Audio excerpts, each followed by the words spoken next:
2021년 3월 18일 목요일 새벽기도 주님 앞에 올려드리시겠습니다. 함께 기도드리시겠습니다. 할렐루야. 감사와 찬양과 영광과 존귀와 높임을 받으시기에 합당하신 우리의 아버지 하나님, 은혜와 사랑에 감사를 드립니다. 오늘도 새로운 날을 우리에게 허락하시고 하나님의 그 숨결을 불어넣어 주셔서 우리가 깨어나게 하시고 산 혼으로 산 영으로 살 수 있게 하심에 감사합니다. 아브라함과 이삭과 야곱의 하나님은 죽은 자의 하나님이 아니요 산 자의 하나님이라 말씀하셨으니 우리를 주의 말씀으로 주의 성령으로 살려주셔서 이 땅을 밟고 살아가지만 천국의 삶을 살아가는 하나님의 백성으로 삼아 주셨기에 감사 찬양 영광 올려드립니다.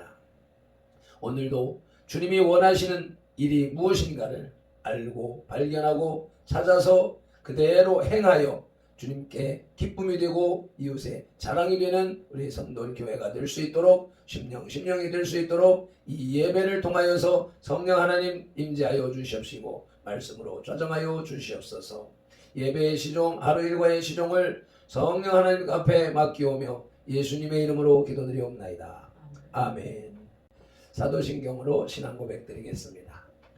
전능하사 천지를 만드신 하나님 아버지를 내가 믿사오며 그 외아들 우리 주 예수 그리스도를 믿사오니 이는 성령으로 잉태하사 동정녀 마리아에게 나시고 본디오 빌라도에게 고난을 받으사 십자가에 못 박혀 죽으시고 장사한 지 사흘 만에 죽은 자 가운데서 다시 살아나시며 하늘에 오르사 전능하신 하나님 우편에 앉아 계시다가 저리로서 산자와 죽은 자를 심판하러 오시니라.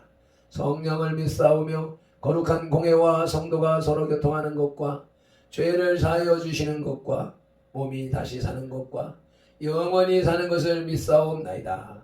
아멘. 찬송 올려드리시겠습니다.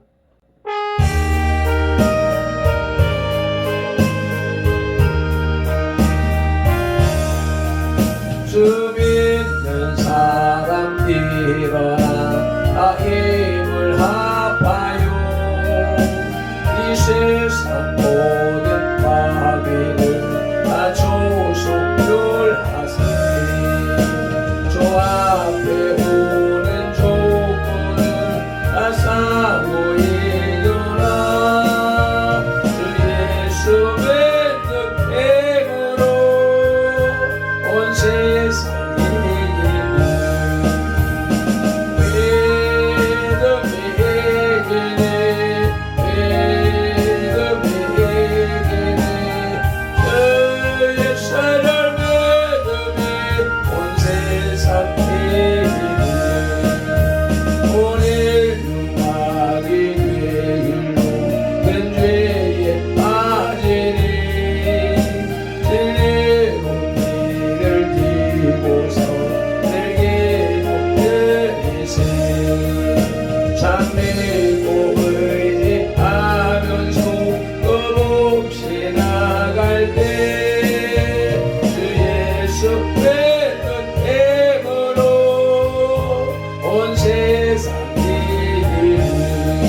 주시는 하나님의 말씀은 사도행전 22장 10절로 16절 말씀입니다.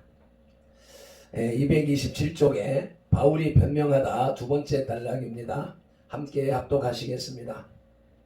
내가 이르되 주님 무엇을 하리이까? 주께서 이르시되 일어나 다메섹으로 들어가라. 내가 해야 할 모든 것을 거기서 누가 이르리라 하시거늘 나는 그 빛의 광채로 말미암아 볼 수 없게 되었으므로 나와 함께 있는 사람들의 손에 끌려 다메섹에 들어갔노라. 율법에 따라 경건한 사람으로 거기 사는 모든 유대인들에게 칭찬을 듣는 아나니아라 하는 이가 내게 와서 곁에 서서 말하되 형제 사울아 다시 보라 하거늘 즉시 그를 쳐다보았노라. 그가 또 이르되 우리 조상들의 하나님이 너를 택하여 너로 하여금 자기의 뜻을 알게 하시며 그 의인을 보게 하시고 그 입에서 나오는 음성을 듣게 하셨으니 내가 그를 위하여 모든 사람 앞에서 내가 보고 들은 것의 증인이 되리라. 이제는 왜 주저하느냐? 일어나 주의 이름을 불러 세례를 받고 너의 죄를 씻으라 하더라. 아멘. 10절에 무엇을 하리까? 라는 사전적 의미는 자신이 가지고 있던 사고체계에 대한 회의를 나타내는 부정, 과거 가정법으로서 그동안에 가졌던 자신의 무지와 불신을 인식한 데서 나오는 말입니다. 우리는 내가 무엇을 하리까 하는 질문을 할 수 있는 영적 수준에 올라가야 될 것입니다. 12절에 나오는 아나니아는 당시에 기독 신자였으나 여전히 율법에 충실하였으며 거기 사는 모든 유대인들에게 칭찬을 듣는 사람으로서 다메섹에서 인정받는 인사였습니다. 14절 초반절에 우리 조상들의 하나님이란 말은 아브라함과 이삭과 야곱의 하나님을 말하는 것으로서 경건한 정통 유대인다운 말입니다. 이는 조상들에게 율법뿐만 아니라 여러 가지 말씀을 통해서 계시해 주셨던 하나님을 말하는 것인데 바로 그 조상의 하나님이 예수님의 인격 속에 나타나심을 뜻하는 것입니다. 14절 중반절에 너를 택하여란 구절이 있는데 헬라어에서 이 낱말은 무엇을 미리 준비시켜 놓다, 미리 선정해 놓다라는 뜻입니다. 70인역에서는 선택하다 또는 정하다를 의미하는데 어느 것으로 번역을 해도 상관이 없다고 합니다.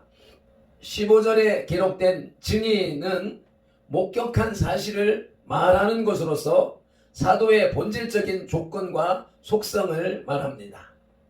16절에 죄를 씻으라는 말은 물로 씻는다는 것과 연결된 단어로 신약에는 이 본문과 고린도전서 6장 11절에만 사용되고 있습니다. 누가복음 3장 3절에서는 죄의 면죄 혹은 죄의 제거로 쓰입니다. 이러한 성경적 바탕으로 주여 무엇을 하리까? 라는 제목의 하나님의 말씀을 들으시겠습니다. 바울은 이제 죽음까지 각오하고 예루살렘으로 돌아왔습니다. 그러나 하나님께서는 바울을 유대인의 손에서 죽임을 당하지 않도록 이방인의 세력을 사용하여 보호하셨습니다. 그러나 바울은 이에 만족하지 않고 오히려 천부장의 보호를 받으면서 유대인들에게 자신이 주의 종된 것과 복음을 증거합니다. 그 중에서도 본문은 바울이 직접적으로 주님께 부르심을 받았고 아나니아를 통해서 세밀히 소명을 받았다고 증거하는 부분입니다. 본문을 통해서 현대사회에서 자신의 할 일을 찾지 못하는 현대인들이 과연 어떻게 사는 것이 주를 위해 바르게 사는 것인지를 살펴보고자 합니다. 현대인들, 현대 기독인들은 바울과 같은 소명의식을 가지고 살아야 할 것입니다. 위에서 바울의 질문에 대해서 먼저 상고하겠습니다. 10절 초반절에 내가 이르되 주님 무엇을 하리이까? 주님 무엇을 하리이까? 라고 하는 말씀이 우리의 심령 속에서도 일어나야 될 것입니다.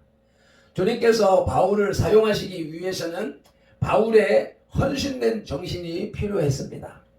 그래서 비록 바울이 지금까지는 죄인 중에 괴수였지만 바울을 사용하기 원하셨을 때에 하나님께서는 강팍한 바울을 거꾸로 들이심으로써 그 인격을 개조하셨습니다. 로마서 9장 30절에 그런즉 우리가 무슨 말을 하리요? 의를 따르지 아니한 이방인들이 의를 얻었으니 곧 믿음에서 난 의로라고 바울이 스스로 고백을 하고 있습니다. 하나님은 당신의 능력으로 죄인 중에 괴수를 의인으로 바꾸셨습니다. 그래서 이 전적인 하나님의 무너뜨림의 역사가 바울로 하여금 앞으로 과연 무엇을 해야 할지를 묻게 하였던 것입니다. 이방인이었던 빌립보 감옥의 간수도 주의 큰 능력을 보았을 때 사도행전 16장 31절에서 30절에서 어떻게 하여야 구원을 얻으리까 라고 두려운 마음으로 물었습니다. 과거로부터 이스라엘 백성들은 선지자들을 통해서 하나님께 물었고 또 그 응답으로 하나님의 직접적인 인도하심을 받았었습니다.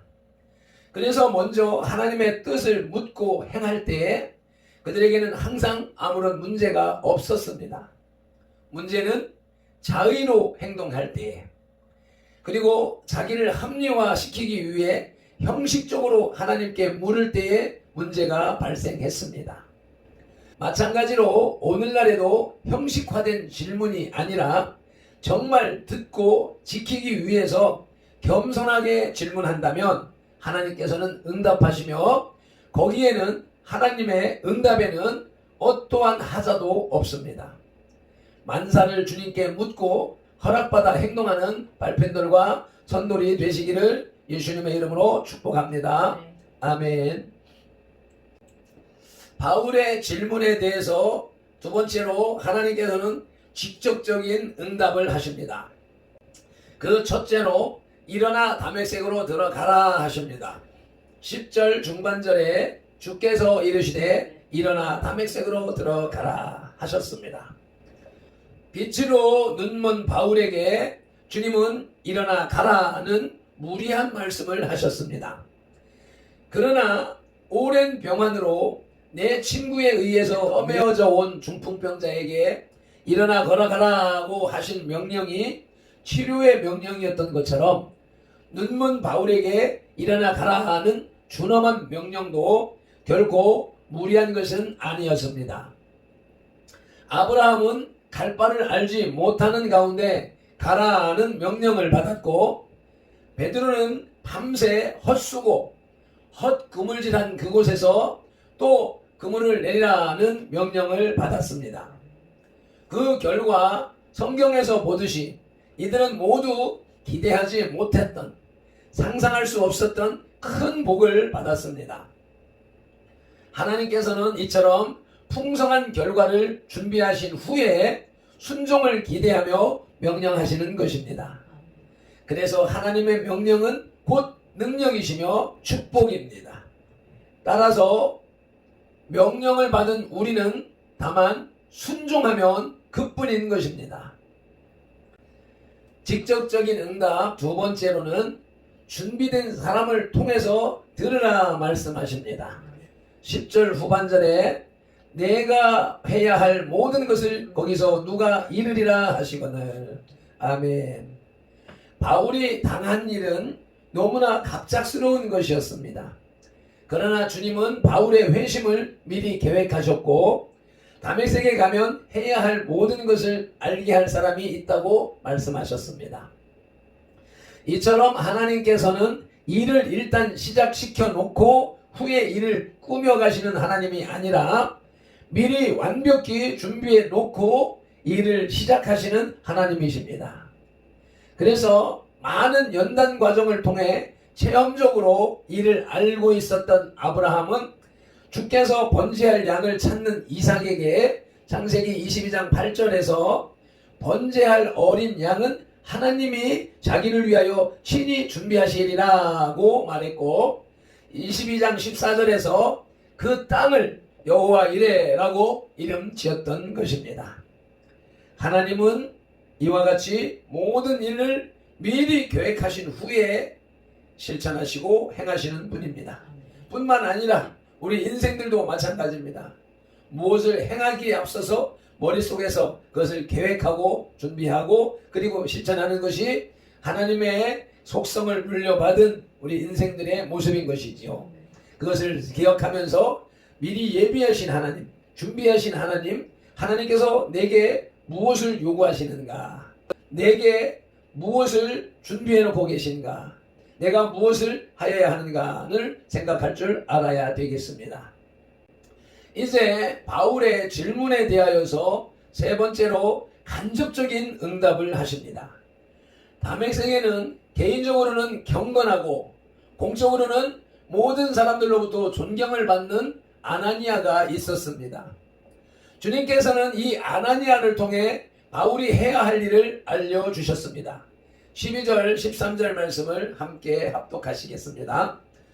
율법에 따라 경건한 사람으로 거기 사는 모든 유대인들에게 칭찬을 듣는 아나니아라 하는 이가 내게 와 곁에 서서 말하되 형제 사울아 다시 보라 하거늘 즉시 그를 쳐다보았노라. 아멘. 아나니아가 첫째로 잃은 말은 다시 보라는 것이었습니다. 원래의 정상적인 상태로 회복시켜 주신 것입니다. 하나님께서는 모든 사람이 비정상적인 상태로 살아가는 것을 원치 않으십니다. 다만 징계는 하나님의 능력과 사랑을 깨닫게 하기 위한 방편일 뿐입니다. 사람이 하나님의 존재를 바로 인식하게 되면 하나님은 모든 것을 정상의 상태로 회복시켜 주십니다. 그러므로 인생이 당하는 환난은 축복이라고 하는 것입니다. 아멘. 이제 아나니아를 통하여서 간접적으로 응답하시는 하나님의 응답은 증인이 되리라는 것입니다. 14절 15절 말씀을 읽으시겠습니다. 그가 또 이르되 우리 조상들의 하나님이 너를 택하여 너로 하여금 자기 뜻을 알게 하시며 그 의인을 보게 하시고 그 입에서 나오는 음성을 듣게 하셨으니 내가 그를 위하여 모든 사람 앞에서 내가 보고 들은 것의 증인이 되리라. 아멘. 그 의인 예수님을 말씀하시는 것이고 예수님의 입에서 나오는 음성을 사울아 사울아 왜 내가 나를 핍박하느냐 라고 하는 음성을 듣게 하신 것은 사도 바울이 예수 그리스도를 위하여 모든 사람 앞에서 보고 들은 것의 증인이 되리라, 증인 되게 하리라 하셨다는 말씀인 것이지요.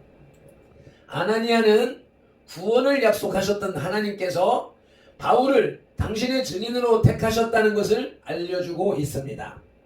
바울은 넘치는 죄악으로 인하여 하나님의 구원의 역사를 깨달을 수 없었지만 하나님께서는 친히 자기를 보이신 것입니다. 그리고 나아가 구원의 하나님을 증거하는 자가 되게 하신 것입니다. 이제 바울은 모든 사람 앞에서 증인이 되었고 주저하지 않는 담대한 복음의 군사가 되었습니다. 마찬가지로 오늘의 우리들도 이 시대에 보내어진 하나님의 증인입니다. 따라서 우리는 보고 들은 하나님의 구원과 피조물을 향한 하나님의 뜻을 세상에 알려주어야 합니다. 알려주되 바울과 같이 그치지 않는 강한 복음의 군사가 되어 알려주어야 하는 것입니다. 16절 말씀입니다. 이제는 왜 주저하느냐? 일어나 주의 이름을 불러 세례를 받고 너의 죄를 씻으라 하더라. 아멘. 증인이 되는 제일 첫 걸음은 일어나 주의 이름을 불러 세례를 받고 구원받는 것입니다. 그 경험을, 그 깨달음을, 내가 받은 구원, 내가 받은 은혜를 전하는 것이 증인의 삶인 것입니다. 말씀을 맺겠습니다. 바울의 자기 변론이 계속되고 있습니다. 본문은 바울이 자신이 했던 주여 무엇을 하리까? 라는 질문과 함께 믿는 사람들의 도움으로 아나니아에게 인도된 사실, 그리고 아나니아가 바울에게 택한 자 됨을 알리고 세례를 받을 것을 요청했던 내용을 청중에게 말하고 있습니다. 청소년들과 젊은이들은 신앙의 나약함으로 걱정을 자주 합니다. 부족함이 없다고 자만하던 바울에게도 주님께서는 죄인임을 가르치셨습니다. 또 우리에게 예기치 않은 경건한 자를 만나게 해 주시기도 합니다. 그러므로 연령적으로 우리 젊은이들이나 신앙적으로 어린이들은 그 걱정하는 시간을 교회에서의 나눔 시간을 많이 만들어서 신앙의 위로와 형제를 통한 생산적인 시간으로 발전시켜 나감이 바람직할 것입니다. 여기에서 오늘 간증을 하나 예화를 하나 드리겠는데, 잔인한 중국의 왕족과 귀인들은 죄인을 처벌할 때에 죄인의 수족을 묶어 물자루 아래에 놓고 그 자루에서 물이 한 방울 한 방울 밤낮으로 그 머리 위에 뚝뚝 떨어지게 했다고 합니다. 그러면 그 한 방울 한 방울 떨어지는 물방울이 망치로 때리는 것처럼 소리도 크게 들리고 아파서 마침내 죄수는 실신 상태에 빠진다고 합니다. 이와 똑같은 고문 방법이 스페인의 종교 재판에서도 히틀러의 독일 수용소에서도 사용되었다고 합니다.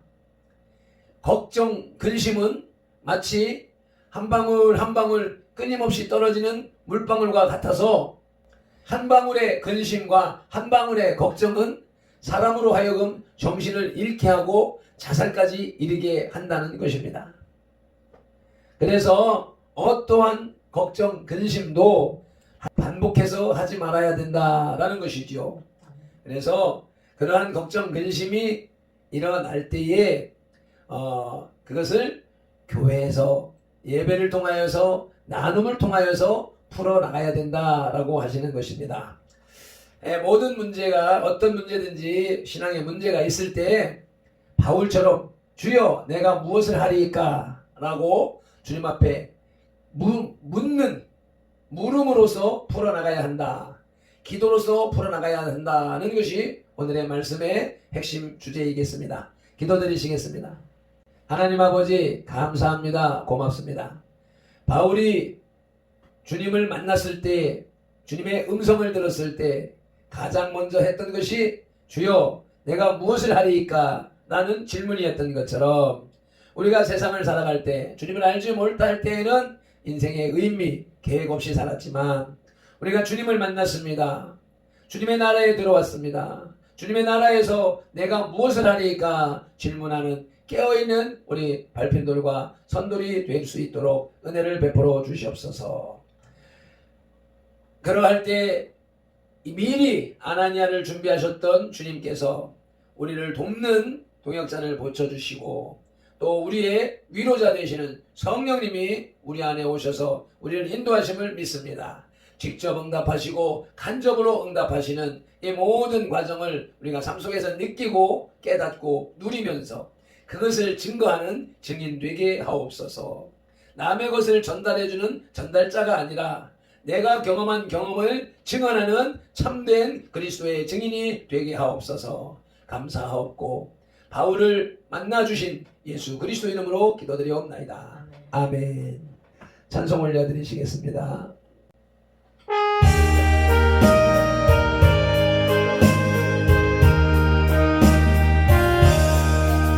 주 믿는 사람 일어나 나 힘을 아파요.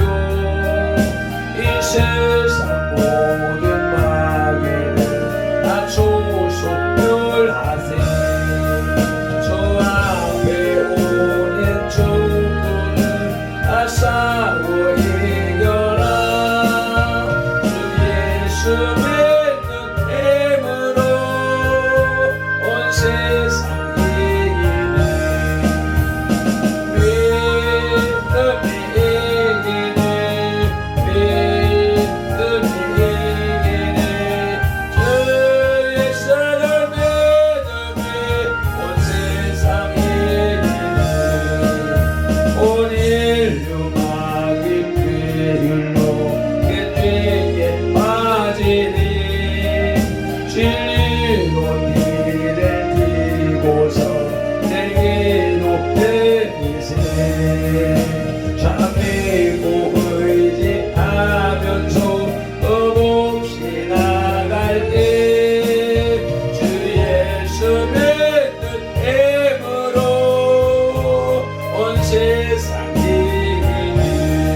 성가도록 주 예수 믿는 힘으로 온 세상에